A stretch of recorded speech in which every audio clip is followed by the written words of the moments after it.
Baik, kita mulai pembelajaran pada pagi hari ini dengan membacakan basmalah. Bismillahirrahmanirrahim. Nah, sekarang kita akan mempelajari tentang sujud syahwi, syukur, dan tilawah. Nah, Ibu, apa tujuan kita mempelajari tentang sujud syahwi, syukur, dan tilawah ini? Nah,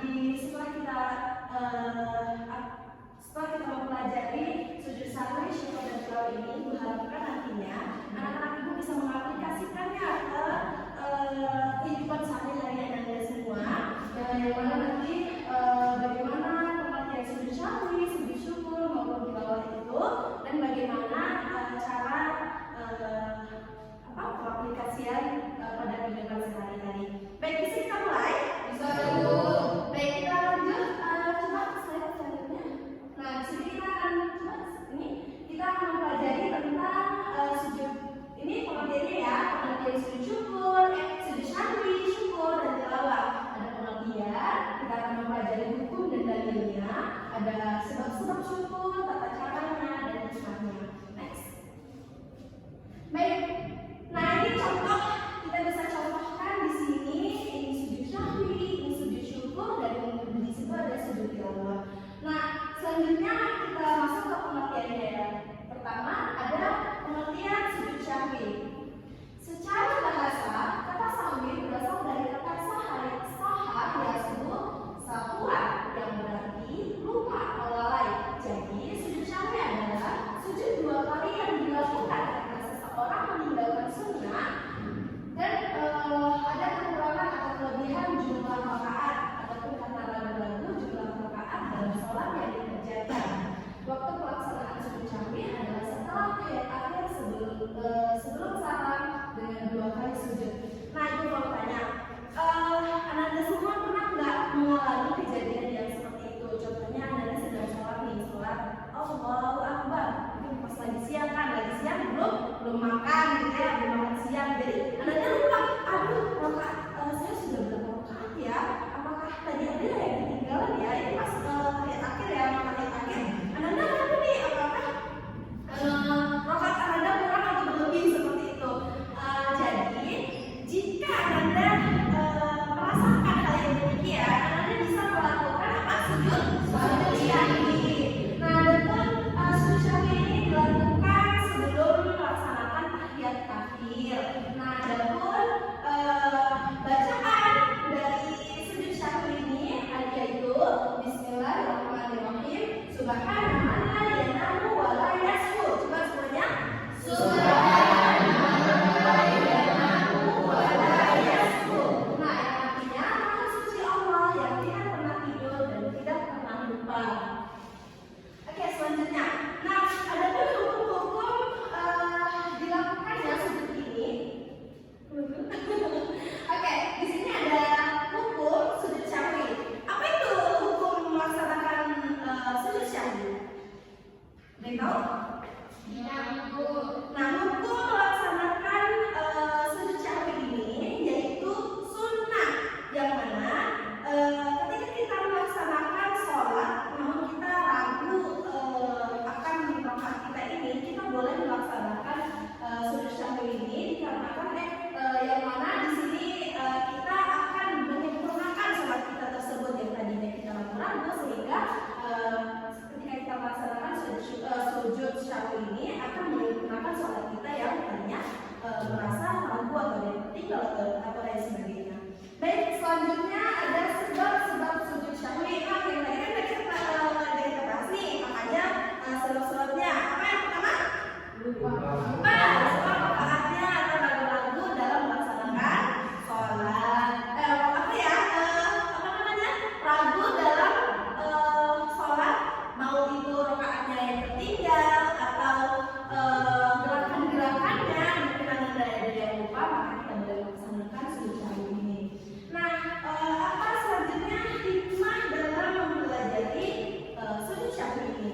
Adapun hikmah dalam mempelajari sujud syahwi ini, yaitu yang pertama menjauhkan diri dari sikap sombong dan takabur. Maksudnya di sini adalah kita sedang sholat yaitu menyembah Allah Subhanahu wa taala ketika kita merasakan bahwa kita ini salah, sehingga kita dengan melaksanakan sujud syukur ini kita terhindar dari sikap yang sombong seperti itu, takabur kepada Allah Subhanahu wa taala. Selanjutnya ada yang kedua, menumbuhkan sikap rendah hati, rendah diri di hadapan Allah Subhanahu wa taala. Yang ketiga, menumbuhkan kesadaran akan kelemahan kita sebagai hamba, sekaligus kesadaran akan keagungan Allah Subhanahu wa taala. Baik, next, selanjutnya kita akan mempelajari tentang sujud syukur. Nah, di dalam hidup kita tidak pernah terlepas dari nikmat Allah Subhanahu wa taala. Betul atau tidak? Betul. Nah, udara yang kita hirup, makanan dan minuman yang setiap hari kita konsumsi, tempat tinggal dan lain semuanya dan lain sebagainya, semuanya merupakan nikmat Allah Subhanahu wa taala yang diberikan kepada kita. Bersyukur tidak hanya semata-mata akan mendapatkan kesenangan maupun nikmat saja, melainkan saat kami terhindar dari mara bahaya atau musibah, karena Allah Subhanahu wa taala telah memberikan keselamatan. Nah, sudah seharusnya kita senantiasa selalu harus mengucapkan syukur kepada Allah Subhanahu wa taala. Nah, jadi pertanyaannya Ibu, jadi ketika kita mendapatkan musibah atau kita tertimpa musibah, apakah kita harus bersyukur?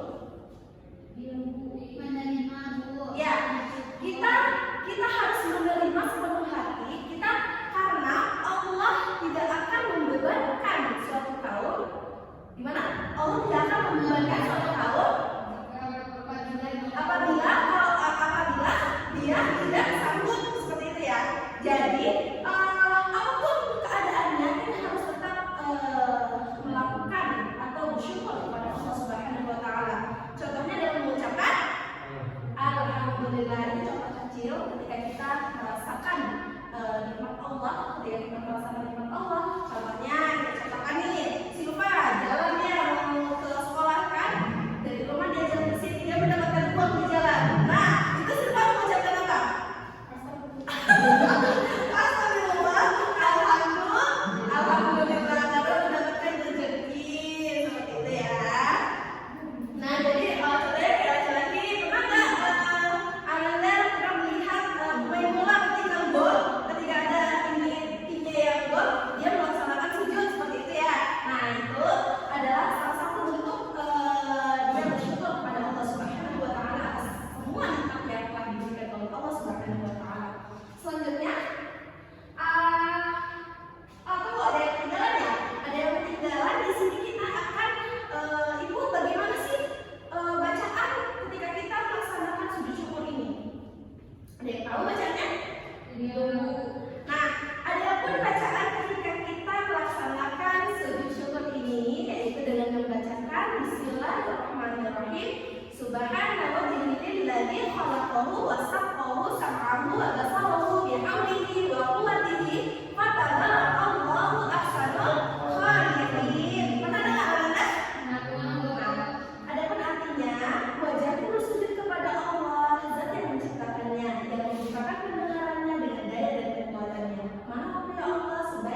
yaitu sengaja mengerjakan sujud syukur ini. Yang kedua ada takbiratul ihram dengan membaca Allahu Akbar.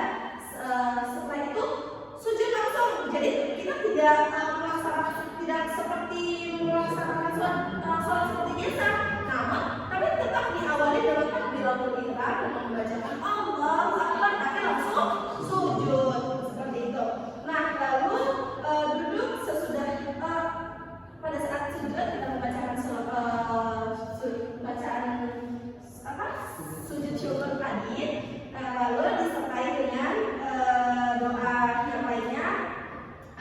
Ketika ada mau melaksanakan doa apapun di situ, doakanlah gitu kan pada saat sujud syukur itu. Nah, selanjutnya duduk sudah sujud tanpa membaca tasyahud. Selanjutnya salam sesudah bangun dari sujud, dan yang terakhir adalah tartib.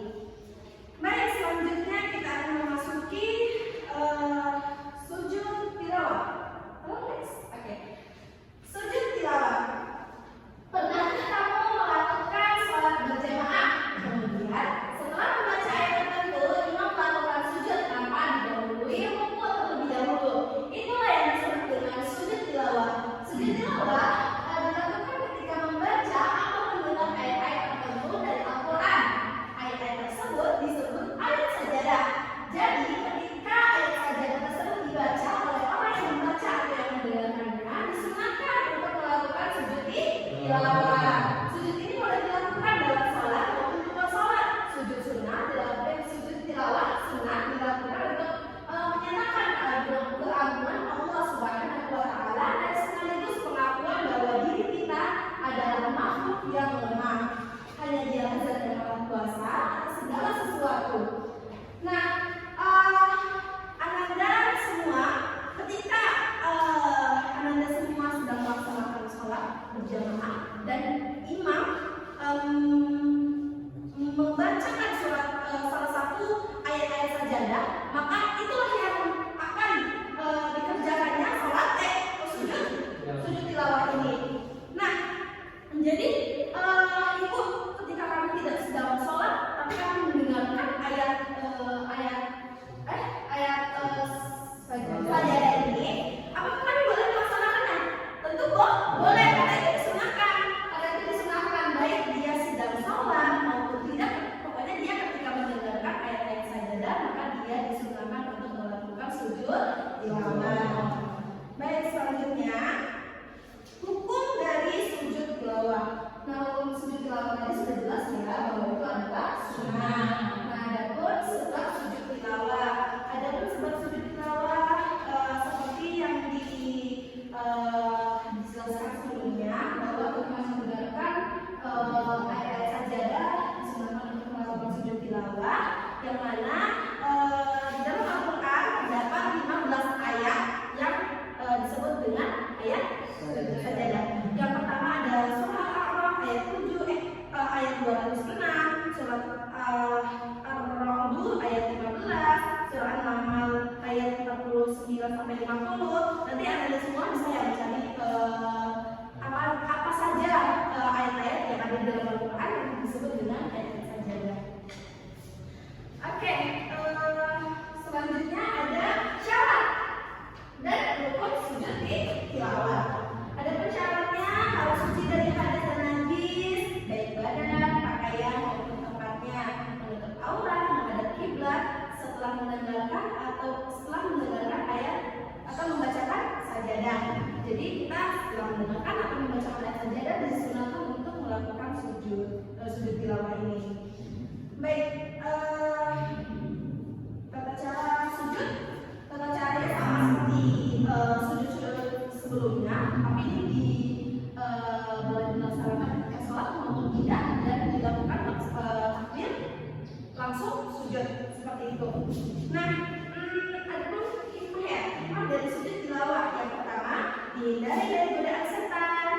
Yang kedua, lebih menghayati bacaan dan kandungan Al-Quran yang dibaca dan didengar. Yang ketiga, mendekatkan diri kepada Allah, Zat yang Maha